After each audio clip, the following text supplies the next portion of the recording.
ಜಾನಕಿಯು ಕೇಳುವಂತೆ ನಡಿನಲು ಜನ ಕೇಳು ರಾಮಚಂದ್ರನು ಎಲ್ಲ ಗಡುಗಲಿಗೆ ಬಂದೆನು ಕೆಲವಿಂದಿಗ ತಮ್ಮ ಲಕ್ಷ್ಮಣನ ನಿಮ್ಮ ಬಳಿ ಹೋಗಿ ವಂಶದ ಸೊಸೆ ಸೌಭಾಗ್ಯ ದೇವತೆ ಇವಳು ಎನ್ನುವುದರಲ್ಲಿ ಎರಡು ಮಾತಿಲ್ಲ. ರಾವಣ ಎಷ್ಟು ನಿಂದನೆಯ ಮಾತುಗಳನ್ನಾಡಿದರೂ ಎಲ್ಲವನ್ನೂ ಸಹಿಸಿಕೊಂಡು ಕಣ್ಣೀರನ್ನಲ್ಲದೆ ಬೇರಾವ ನುಡಿಗಳನ್ನು ಆಡುತ್ತಾ ಇಲ್ಲ. ತಾನೆಷ್ಟು ಸೌಭಾಗ್ಯವಂತನು ಎನ್ನುವುದನ್ನು ಇವಳು ತೋರಿಸಿಕೊಟ್ಟಿದ್ದಾರೆ. ಇವಳ ಮೇಲೆ ನನಗೆ ಪ್ರೀತಿ ಮುಟ್ಟುತ್ತಾ ಇದೆ, ಮಾತೃಭಾವನೆ ನನ್ನ ಅಂತರಂಗದಲ್ಲಿ ಮೂಡುತ್ತಾ ಇದೆ. ಸರಿ ಸರಿ, ಇವಳನ್ನು ಕರೆದು ಮಾತನಾಡಿಸಬೇಕು. ಓ ನಳಿನ ಲೋಚನೆ, ಶ್ರೀರಾಮಚಂದ್ರಮನು ನನ್ನನ್ನು ಇಲ್ಲಿಗೆ ಕಳುಹಿಸಿದ್ದಾನೆ ನಿನ್ನನ್ನು ನೋಡಿ ಬರಲೆಂದು. ನಿನ್ನ ಮೈಥುನನಾದಂತಹ ಲಕ್ಷ್ಮಣನು ಅತ್ತಿಗೆ ಹೇಗಿದ್ದಾಳೆ ನೋಡಿ ಬಾ ಅಂತ ಹೇಳಿ ಕಳುಹಿಸಿದ್ದಾನೆ. ಆ ಕಾರಣಕ್ಕಾಗಿ ನಾನು ಇಲ್ಲಿಗೆ ಬಂದೆ ಬಂದೆ ತಾಯಿ.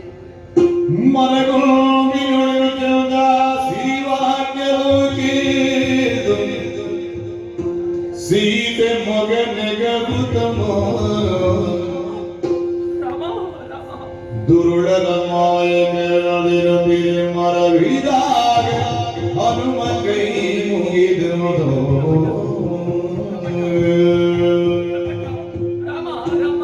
ನಾನು ರಾಮನ ಪಕ್ಷದಿಂದ ಬಂದವನು, ಲಕ್ಷ್ಮಣ ಕಳುಹಿಸಿದ್ದಾನೆ ಅಂತ ನಾನು ಎಷ್ಟು ಹೇಳಿದ್ರು ಅಮ್ಮ ಒಪ್ಪುತ್ತಿಲ್ಲ. ಯಾಕೆ?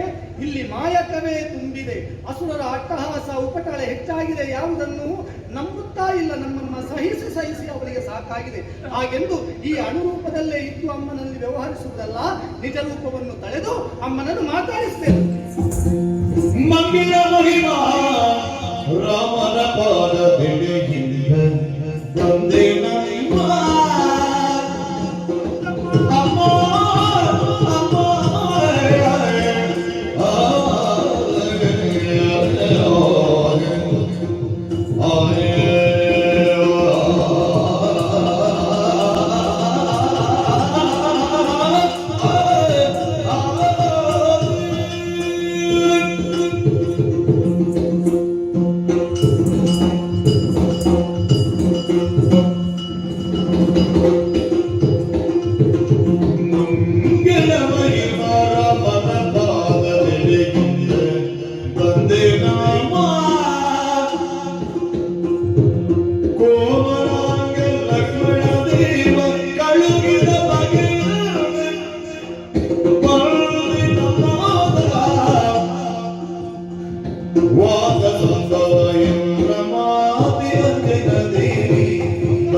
ಮಂಗಳ ಮಹಿಮ ಶ್ರೀರಾಮನ ಆ ಪಾದದೆಡೆಯಿಂದ ನಾನು ಬಂದವನಮ್ಮ.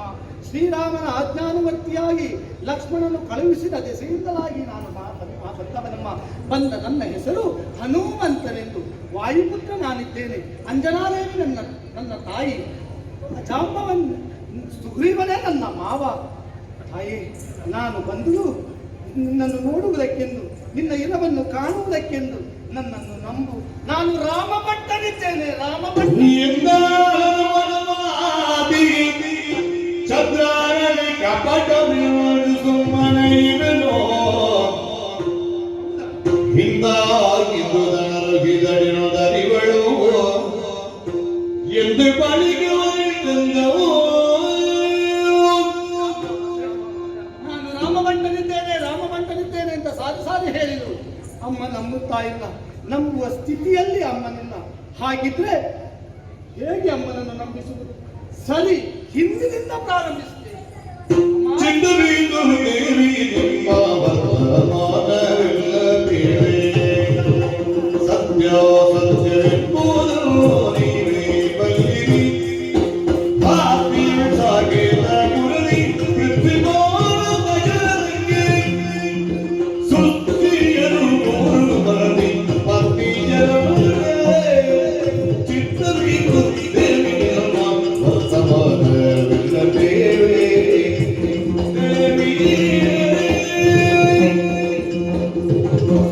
ನಾನಾಡುವ ಮಾತನ್ನು ನೀನು ಚಿತ್ತರಿಸಬೇಕು, ವರ್ತಮಾನವನ್ನೆಲ್ಲ ನಾನು ಹೇಳುತ್ತೇನೆ. ಅಮ್ಮ, ನಾನು ಆಡಿದ ಮಾತು ಎಷ್ಟು ಸತ್ಯ ಎಷ್ಟು ಅಸತ್ಯ ಎನ್ನುವುದನ್ನು ಮುಂದೆ ನೀನೇ ತೀರ್ಮಾನಿಸುವಿಯಂತೆ. ತಾಯಿ, ನಿನ್ನ ಕುಲದ ದೀಪಕನಾದಂತಹ ದಶರಥ ಚಕ್ರವರ್ತಿಗೆ 3 ಪತ್ನಿಯರು. ಕೌಸಲ್ಯೆ, ಕೈಕೆ, ಸುಮಿತ್ರೆ. ಅವರಿಗೆ 4 ಮಂದಿ ಮಕ್ಕಳು. ಕೌಸಲ್ಯಗೆ ರಾಮನು, ಕೈಕೇಯಿಗೆ ಭರತನು, ಸುಮಿತ್ರೆಗೆ ಲಕ್ಷ್ಮಣ, ಶತ್ರುಘ್ನರು. ಇದು ಹೌದೇನಮ್ಮ? ಅಮ್ಮ, ಆ ಬಳಿಕ ಕೆಟ್ಟ ಸಂರಕ್ಷಣೆಗೆ ಬೇಕಾಗಿ ಕಾನನವನ್ನು ಸೇರಿದರು. ತಾಟಕಿ, ಮಾರೀಚ, ಸುಬಾಹು ಮುಂತಾದಂತಹ ದುಷ್ಟರ ಹನನವನ್ನು ಮಾಡಿದಂತೆ ಶ್ರೀರಾಮಚಂದ್ರಮ. ಇದು ಹಿತವೇ ತಾಯಿ? ಕೆಟ್ಟ ಸಂರಕ್ಷಣೆಯಾದ ಬಳಿಕ ಮಿಥಿಲೆಗೆ ಬಂದು ನಿನ್ನ ಪರೀಕ್ಷೆಗೆ, ನಿನ್ನ ಮದುವೆಯ ಪರೀಕ್ಷೆಗೆ ಇಟ್ಟಂತಹ ಹಣ ಶಿವಧನುಸ್ಸನ್ನು ಎದೆಯ ಪರ್ಯಂತರ ಎತ್ತಿ ಅದನ್ನು ಮುರಿದು ನಿನ್ನನ್ನು ವಿವಾಹವಾದನಂತೆ ಶ್ರೀರಾಮಚಂದ್ರ. ಇದು ಸರಿಯೇ ತಾಯಿ? ಆಮೇಲೆ ಪಿತೃವಾಕ್ಯ ಪರಿಪಾಲನೆಗೆ ಬೇಕಾಗಿ ವನವಾಸವನ್ನು ದೀಕ್ಷೆಯಾಗಿ ಕೈಗೊಂಡನಂತೆ ಶ್ರೀರಾಮ. ಓರ್ವನೆಯ ವನಗಮನವನ್ನು ಮಾಡಲಿಲ್ಲ. ನಿನ್ನನ್ನು ಹಾಗೂ ಲಕ್ಷ್ಮಣ ದೇವರನ್ನು ಜೊತೆ ಕರೆಸಿ ವನಗಮನವನ್ನು ಮಾಡಿದರು. ಪಂಚವಟಿಯಲ್ಲಿ ಪರ್ಣಕುಟೀರವನ್ನು ರಚಿಸಿರುವಂತಹ ಕಾಲಕ್ಕೆ ಸನ್ನಿಹಿತವಾದರೂ ಶೂರ್ಪನಖಿ ಮಾನವೀಯರಿಗೆ ಅನುಚಿತವಾಗಿ ನಡೆಕೊಂಡ ಕಾರಣದಿಂದಲಾಗಿ ಲಕ್ಷ್ಮಣನಿಂದ ಅವಳ ಮೂಗು ಮತ್ತು ಸ್ತನಗಳು ಕತ್ತರಿಸಲ್ಪಟ್ಟವು. ಇದನ್ನು ಕೇಳಿ ಕುಪಿತನಾದಂತಹ ರಾವಣ ಅವನ ಮಾವನಾದಂತಹ ಮಾರೀಚನನ್ನು ಕಪಟದಿಂದ ಕಳುಹಿಸಿದ. ಮಾರೀಚ ಕಪಟದ ಆ ಜಿಂಕೆಯ ರೂಪವನ್ನಾಂತೂ ನಿನ್ನ ಮುಂಭಾಗದಲ್ಲಿ ಬಂದು ನಿಂತ. ಬಂದದ್ದು ಬಂಗಾರದ ಜಿಂಕೆ ಎನ್ನುವಂತಹ ಭ್ರಮಾಲೋಕದಲ್ಲಿ ನೀನು ಮುಳುಗಿ ಅದು ಬೇಕೆಂದು ಹಠ ಮಾಡಿದ್ದು ಹೌದೇ ತಾಯೇ? ಶ್ರೀರಾಮನನ್ನು ಬಂಗಾರದ ಜಿಂಕೆ ತರಲು ಕಳುಹಿಸಿದ್ದು ಹೌದೇ ತಾಯೇ? ಬಳಿಕ ಲಕ್ಷ್ಮಣನು ಹೋದದ್ದು ನಿಜವೇ?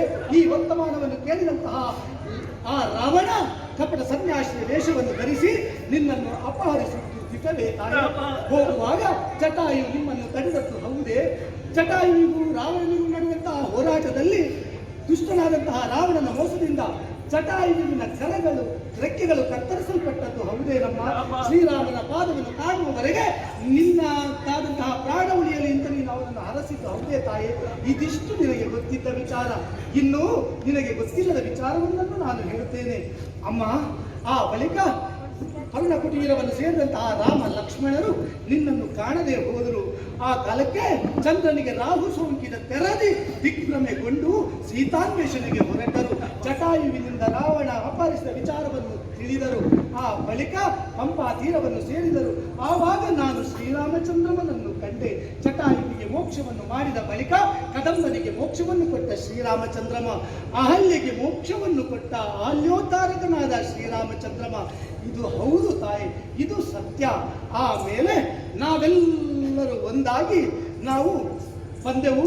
ಲಂಕಾ ನಗರಿ ಎಲ್ಲಿ ಉಂಟು ಎನ್ನುವ ಹಾಗೆ ತಿಳಿದೆವು. ಸಮುದ್ರೋಲ್ಲಂಘನೆಯನ್ನು ಮಾಡುವುದಕ್ಕೆ ಸಿದ್ಧರಾದೆವು. ನಾನು 100 ಯೋಜನ ಹಾರಿ ಸಮುದ್ರೋಲ್ಲಂಘನೆಯನ್ನು ಮಾಡಿ ಈ ಅಶೋಕವನವನ್ನು ಬಂದು ಸೇರಿದೆ ತಾಯಿ.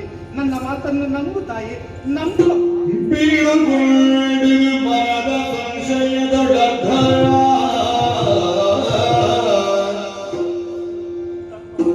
ಬೀಳುಗೊಂಡು ಮನದ ಸಂಶಯದೊಡಗ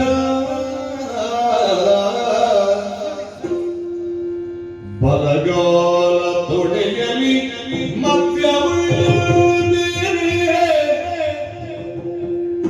ನಾಲ್ಕು ತುಳಿ ಚಂಚಲ ಬಳಿಕ ಕುರುಹುಗಳ ನೀಲ ಗೊಂದಲಿಗೆಂದನು.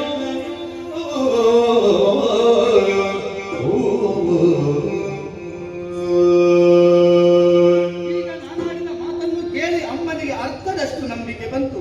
ಹಾಗಂತ ಹೇಳಿ ಅರ್ಥ ನಂಬಿದರೆ ಸಾಕಾಗುವುದಿಲ್ಲ, ಪೂರ್ತಿ ನನ್ನನ್ನು ನಂಬಬೇಕಲ್ಲ. ಏನು ಮಾಡಲಿ?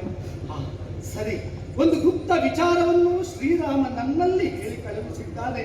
ಶ್ರೀರಾಮನಿಗೂ ಸೀತಾಮಾತೆಗೂ ಮಾತ್ರ ಗೊತ್ತಿರುವಂತಹ ವಿಚಾರವದು.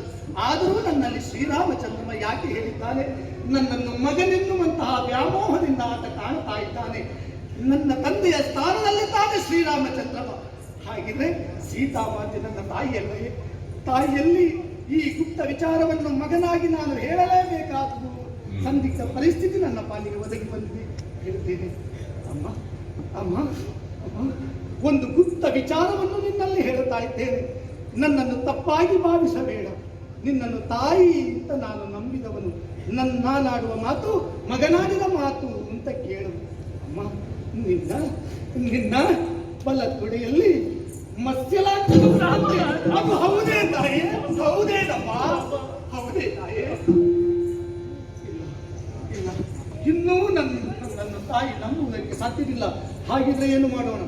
ಉಂಟಲ್ಲ ಒಂದು ಕತೆ, ಚಿತ್ರಕೂಟದ ಕತೆ. ಚಿತ್ರಕೂಟದಲ್ಲಿ ನೀವು ಜನರುವಾಗ ಎತ್ತಿನುಂದಿಯಲ್ಲಿ ನಿಮ್ಮ ಬಿಸಾಡಲು ಅರ್ಥದ್ದು ಸರಿಯೇ ನಮ್ಮ. ನೀನು ಹಾಗೂ ನಿನ್ನ ಪುತ್ರನಾದಂತಹ ಶ್ರೀರಾಮಚಂದ್ರವ ಚಿತ್ರಕೂಟವನ್ನು ಸೇರಿದಂತೆ ಅಲ್ಲಿ ಸರಸಿಗಿಳಿದು ಜಲಕ್ರೀಡೆಯನ್ನಾಡುತ್ತಿರುವಂತಹ ಸಂದರ್ಭದಲ್ಲಿ ತಮಾಷೆಗೆ ಬೇಕಾಗಿ ಶ್ರೀರಾಮಚಂದ್ರಮ ಅಂಗೈಯಲ್ಲಿ ನಿಮ್ಮನ್ನು ಹಿಡಿದು ಎತ್ತಿ ಬಿಸಾಡಿದರಂತೆ. ಆವಾಗ ನೀವು ಅತ್ತಿರಂತೆ. ಇದು ಸರಿಯೇನಮ್ಮ? ಆ ಬಳಿಕ ಅನಸೂಯಾದೇವಿ ಶೃಂಗಾರ ಭರಿತಳಾಗಿ ನಿನ್ನನ್ನು ಸರ್ವಾಲಂಕಾರಿಯಾಗಿ ಮಾಡಿದಳಂತೆ. ಸರ್ವಭೂಷಿತೆಯರನ್ನಾಗಿ ನಿನ್ನನ್ನು ಶೃಂಗರಿಸಿದಳಂತೆ. ಇದು ಸರಿಯೇ ತಾಯೇ? ಆಮೇಲೆ ಅಗಸ್ತ್ಯ ಮುನಿಗಳು ಶ್ರೀರಾಮಚಂದ್ರನಿಗೆ ಶಾಪವನ್ನು ಕೊಟ್ಟರಂತೆ. ಇದು ನಿಜವೇ? ಸರಿಯೇ? ಹೌದೇ? ಹೇಳಮ್ಮ. ಮುಕ್ಕಾಲು ಅಂಶ ನಮ್ಮ ತಾಯಿ ವಿಚಾರವನ್ನು ಮನನ ಮಾಡಿಕೊಂಡರು. ಅವರಿಗೆ ಪೂರ್ತಿ ನಂಬುವುದಕ್ಕೆ ಸಾಧ್ಯವಾಗುತ್ತಾ ಇಲ್ಲ. ಹಾಗಿದ್ರೆ ಏನು ಮಾಡಲಿ ಅಂತ ಯಾಕೆ ನಾನು ಆಲೋಚನೆ ಮಾಡುವುದು? ಬಂದಾಗಲೇ ಶ್ರೀರಾಮಚಂದ್ರವ ಹುಟ್ಟಿದ್ದಾನಲ್ಲ ನನ್ನಲ್ಲಿ ಮುದ್ರೆಯ ಉಂಗುರ. ಈ ಮುದ್ರೆಯ ಉಂಗುರವನ್ನೇ ಅಮ್ಮನಿಗೆ ಕೊಡ್ತೇನಂತೆ. ನಂಬಿಯಾಳು, ನನ್ನನ್ನು ನಂಬಿಯಾಳು. ಅಮ್ಮ ನನ್ನನ್ನು ನಂಬಿಯಾಳು. ಅಮ್ಮ, ಇದು ಶ್ರೀರಾಮಚಂದ್ರಮನ ಮುದ್ರೆಯುಂಗುರ. ನಿನಗಾಗಿ ನನ್ನಲ್ಲಿತ್ತನು ಶ್ರೀರಾಮಚಂದ್ರಮ. ಇದು ರಾಮನದ್ದೇ ಹೌದೇ ಅಲ್ಲವೇ? ಒಮ್ಮೆ ನೋಡುತ್ತಾಯೇ? ನೋಡಮ್ಮ, ನೋಡಮ್ಮ.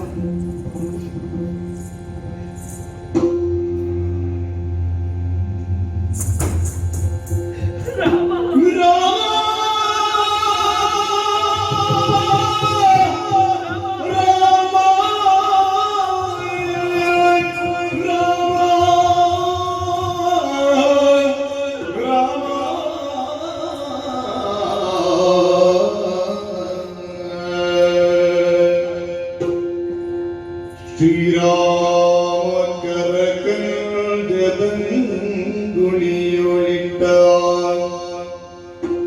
ಮುದ್ರೆಯಂ ನೋಡುತ್ತಂ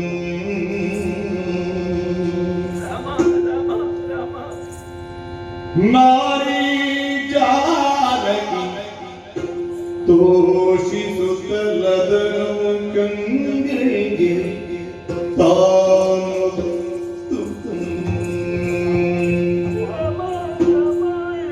ನಾರೀ ಜಾನಕಿ ತೋಷಿಸುತ್ತಲದನು ಕಂಗಳಿಗೆ ತಾನು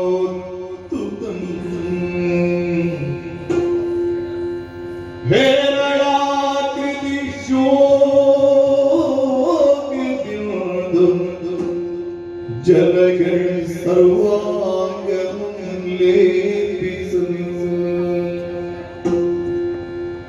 ಕಾರುಣ್ಯಾಂಬುಧಿರ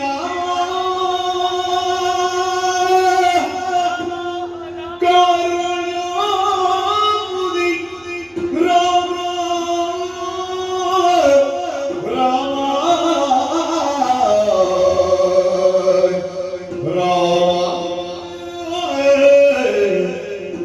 ಏನು ತಾಶಾದಿ ಕಂಡನು ರಾಮ ರಾಮ ಏನು ತಾಶಾದಿ ಕಂಡನು ಹೇರಳಾಕೃತಿ ಶೋಕಬಿಂದು ಜಲಗಳ ಸರ್ವಾಂಗವನ್ನು ಲೇಪಿಸು. ತೋಷಿಸುತ್ತಲದನು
ಕುಳಿತಿರುವಂತಹ ಮುದ್ರೆ ಯುಂದುರವನ್ನು ನೋಡುತ್ತಾ ಇದ್ದೇನೆ.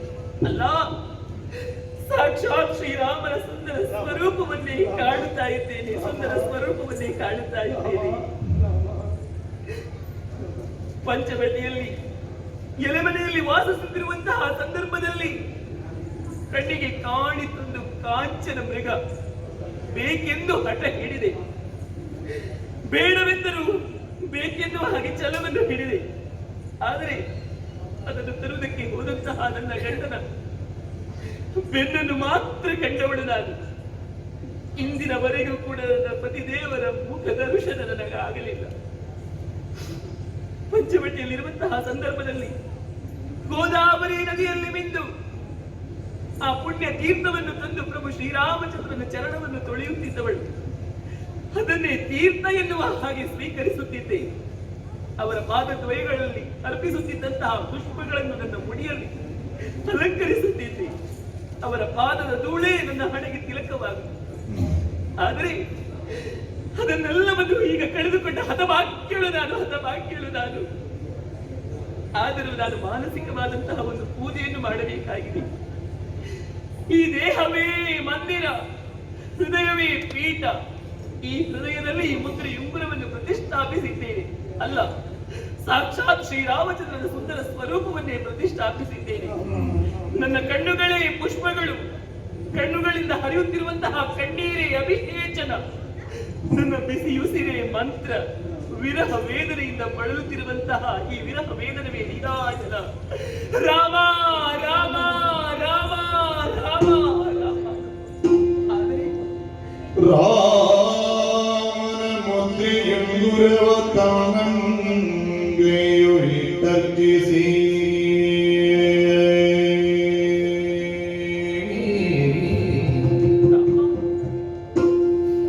ಸೌಂದರ್ಯ ದಿವ್ಯ ಮೂರ್ತಿಯ ನಗರ ಕಡಲಿ ಕೊಂಡಾಡುತ್ತಳು.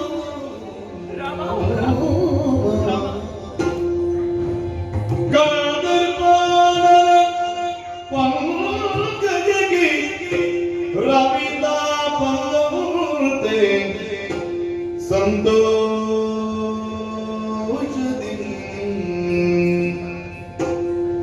ಮುಂದ ರಾಮನ ಕ್ಷೇಮವಾದೆಗಳನ್ನು ಕೇಳುತ್ತ ನಿಂತಿದ್ದಳು. ಹನುಮ ಹನುಮ ಹನುಮ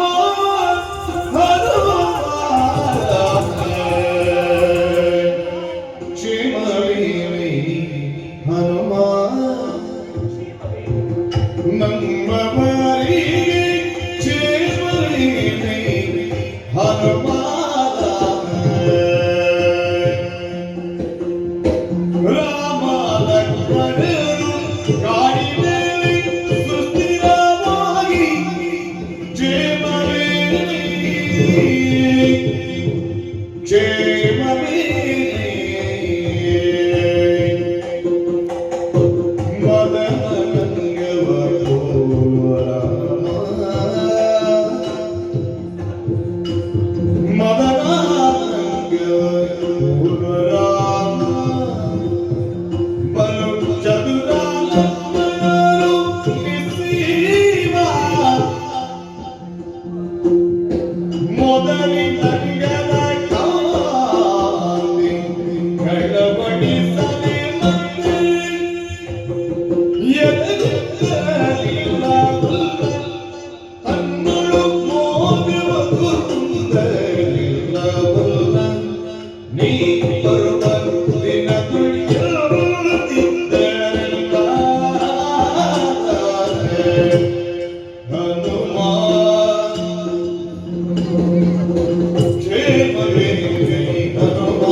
ಮಗುವನ್ನು ಕಂಡಾಗ ತಾಯಿಗೆ ಎಷ್ಟು ಪ್ರೀತಿ ಉಂಟಾಗುತ್ತದೋ ಆ, ನಿನ್ನನ್ನು ಕಂಡಾಗ ಅಷ್ಟೇ ನನಗೆ ಪ್ರೀತಿ ಉಕ್ಕಿ ಬರುತ್ತಾ ಇದೆ. ಹೌದೇನಮ್ಮ? ಹಾಗಾಗಿ ಮಗನೇ ಎನ್ನುವ ಹಾಗೆ ನಿನ್ನನ್ನು ಕರೆದಿದ್ದೇನೆ. ಧನ್ಯನಾದ ತಾಯಿ, ಧನ್ಯನಾದೆನಮ್ಮ.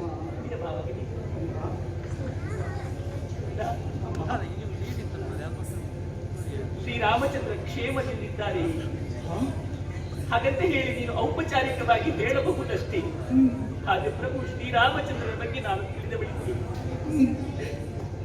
ಈ ಸೀತೆಯಾದರೂ ಶ್ರೀರಾಮಚಂದ್ರನನ್ನು ಬಿಟ್ಟು ಬದುಕಬಲ್ಲಳು. ಆ, ಆದರೆ ಶ್ರೀರಾಮಚಂದ್ರ ಆ, ಸೀತೆಯನ್ನು ಬಿಟ್ಟು ಬದುಕಿ ಉಳಿದಿದ್ದಾರಂತ ಹೇಳಿದ್ರೆ ನನಗೆ ನಂಬುವುದಕ್ಕೆ ಸಾಧ್ಯವೇ ಇಲ್ಲ. ರಾಮ ರಾಮ ರಾಮ. ಹನುಮ, ಅಮ್ಮ, ಕ್ಷತ್ರಿಯರಿಗೆ ಬೇಕಾದದ್ದು ಆ, ಧೃತಿ ಅರ್ಥಾತ್ ಧೈರ್ಯ. ಯಾವಾಗಲೂ ಆ, ಧೈರ್ಯವನ್ನು ಕಳೆದುಕೊಳ್ಳುತ್ತಾನೋ ಅಂತವನು ಕ್ಷತ್ರಿಯತ್ವವನ್ನೇ ಕಳೆದುಕೊಳ್ಳುತ್ತಾನೆ ಎನ್ನುವುದು ಅರ್ಥ.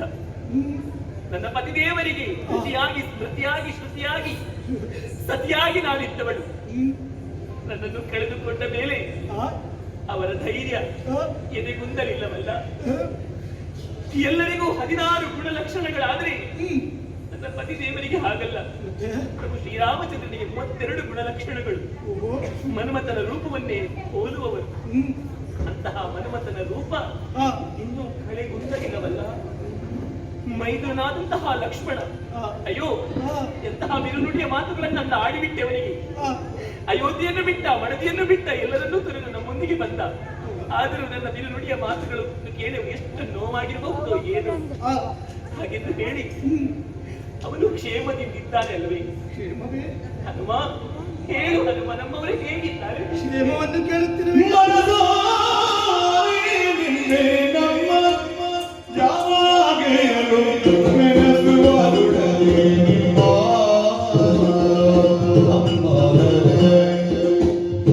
ಕನಸು ಮನಸ್ಸಿನಲ್ಲಿ ಹಗಲಿರುಳು ನಿನ್ನದೇ.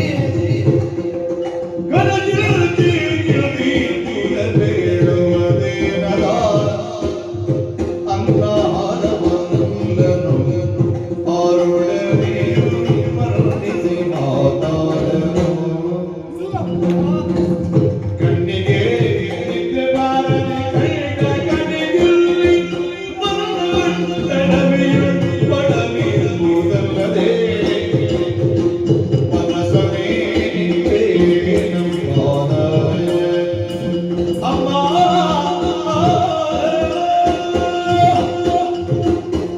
ಮನಸ್ಸು ಬಿಚ್ಚಿ ನಿನ್ನಲ್ಲಿ ಯಾವ ವಿಚಾರವನ್ನು ಹೇಗೆ ಹೇಳಲಿ ಅಂತ ನನಗೆ ಗೊತ್ತಾಗ್ತಾ ಇಲ್ಲ.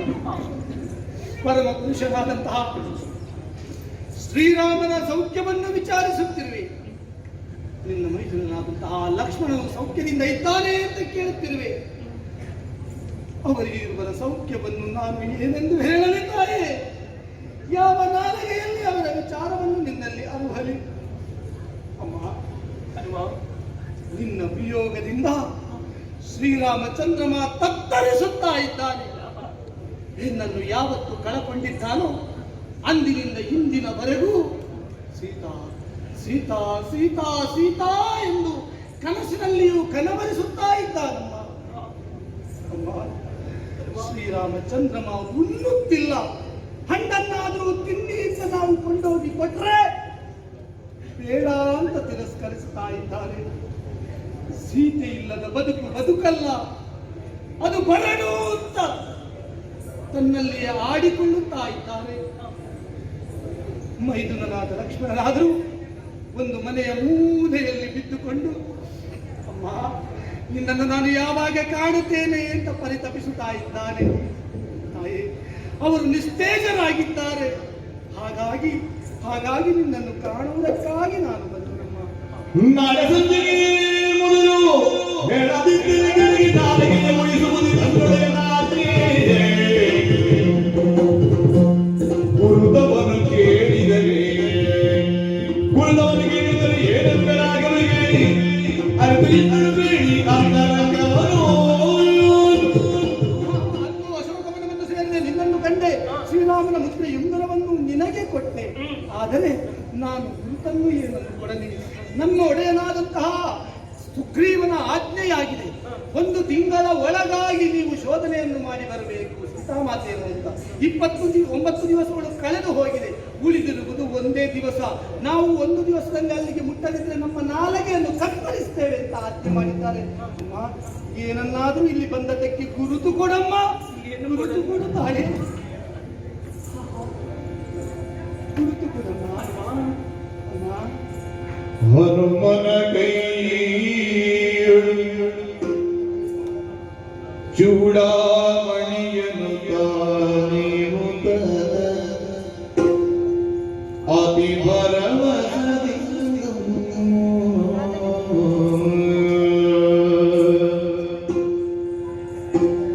ಮನದಿರುಳಿದುದನು ನೆನಗುತ್ತ ಬೇದೆಳು ಕಾಂತೆ ಮಾರುತಿಯೊಡನ ಹನುಮ ಹನುಮ ಜೀಸುದಿನ ಬೇಕು ಎನ್ನ ಪ್ರಾಣೇಶನ ಕಾಂಬುದಕ್ಕೆ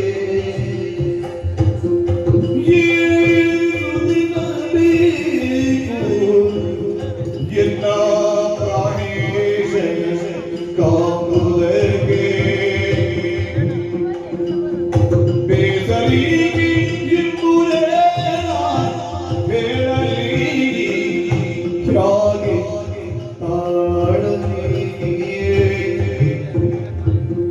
ಬೇಟೆಗಾರ ನಿನ್ನ ಬಗೆಯ ಕೋಟಲೆಗೆ ಸಿಕ್ಕಿದ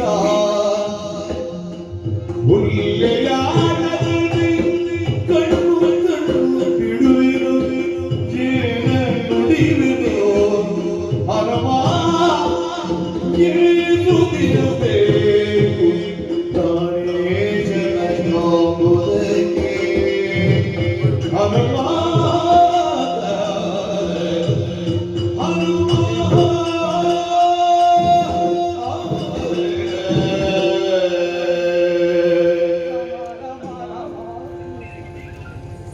ನನಗೆ ಗುರುತನ್ನು ನೀನು ತಂದುಕೊಟ್ಟವನು ಶ್ರೀರಾಮಚಂದ್ರನಿಗೆ ಇದು ಬೆರಳಿನ ಪುತ್ರ ಇಂದ್ರವನ್ನು ನನಗಿತ್ತವನು ನೀನು.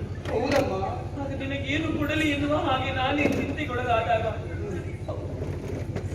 ಅನುಸೂಯ ದೇವಿ ಕೊಟ್ಟಂತಹ ಆಭರಣವೆಲ್ಲವನ್ನು ನಾನು ಕಳೆದುಕೊಂಡವಳು. ಆದರೆ ಒಂದು ಮಾತ್ರ ಆಭರಣ ಜೋಪಾನವಾಗಿ ಇಟ್ಟುಕೊಂಡಿದ್ದೇನೆ ನಾನು. ಅದುವೇ ಚೂಡಾಮಣಿ. ಈ ಹಿಂದೆ ನನ್ನ ಅಯ್ಯನಾದಂತಹ ಜನಕ ಮಹಾರಾಜನಿಗೆ ದೇವೇಂದ್ರ ಸಂತಸಪಟ್ಟು ಆ ಚೂಡಾಮಣಿಯನ್ನು ತನ್ನ ಅಯ್ಯನ ಕೈಗಿತ್ತವನು. ಸಮುದ್ರ ಮಥನದ ಕಾಲದಲ್ಲಿ ಸಿಕ್ಕಿದಂತಹ ಈ ಚೂಡಾಮಣಿಯನ್ನು ಜನಕರಾಜನಿಗೆ ಕೊಟ್ಟದ್ದು. ಇದು ನನಗೆ ಯಾಕೆ, ನನ್ನ ಅಳಿಯನಿಗೆ ಇರಲಿ ಎನ್ನುವ ಹಾಗೆ ಶ್ರೀರಾಮಚಂದ್ರನಿಗೆ ಕೊಟ್ಟದ್ದು. ಅಂತಹ ಚೂಡಾಮಣಿ ಲೋಕದಲ್ಲಿ ಯಾವ ಹೆಣ್ಣು ಮಕ್ಕಳಲ್ಲಿಯೂ ಇರುವುದಕ್ಕೆ ಸಾಧ್ಯವಿಲ್ಲ. ಅಂತಹ ಚೂಡಾಮಣಿಯನ್ನೇ ಗುರುತವಾಗಿ ನಿನ್ನ ಕೈಗಿತ್ತ ಬಳಿದ್ದೇವೆ. ಆಗಲ್ಲಮ್ಮ.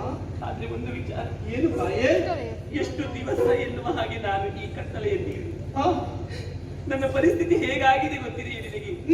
ಬೇಟೆಗಾರನಿಗೆ ಸಿಕ್ಕಂತಹ ಆ ಬೇಟೆಗಾರನ ಬಲಿಗೆ ಸಿಕ್ಕಂತಹ ಪ್ರಾಣಿಯ ತೆರೆದಾಗಿದೆ. ಗರುಡನ ಬಾಯಿಗೆ ಸಿಕ್ಕಿದಂತಹ ಹಾವಿನಂತಾಗಿದೆ. ಪಂಜರದೊಳಗಿರುವಂತಹ ಗಿಣಿಯಂತಾಗಿದೆ ನನ್ನ ಬದುಕು. ನಾನು ಇಲ್ಲಿ ಎಷ್ಟು ದಿವಸಗಳ ಕಾಲ ಈ ಕೋಟೆ ಒಳಗೆ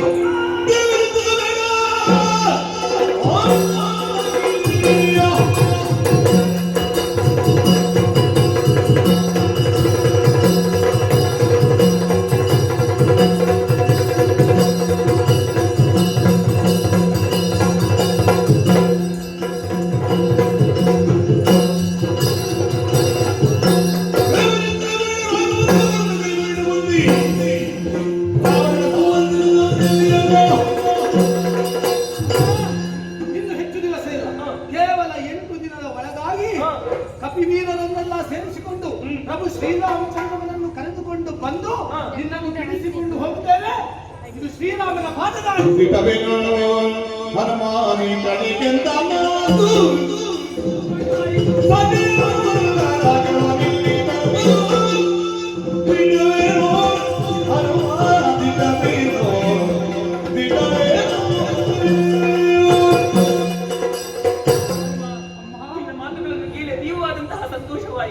ಆಗಲಮ್ಮ. ಈ ಮಾತುಗಳನ್ನು ಹೇಳಿದ ಮೇಲೆ ಖಂಡಿತವಾಗಿಯೂ ಪ್ರಭು ಶ್ರೀರಾಮಚಂದ್ರ ಬಂದು ನನ್ನನ್ನು ಕರೆದುಕೊಂಡು ಹೋಗಿಯೇ ಹೋಗುತ್ತಾರೆ.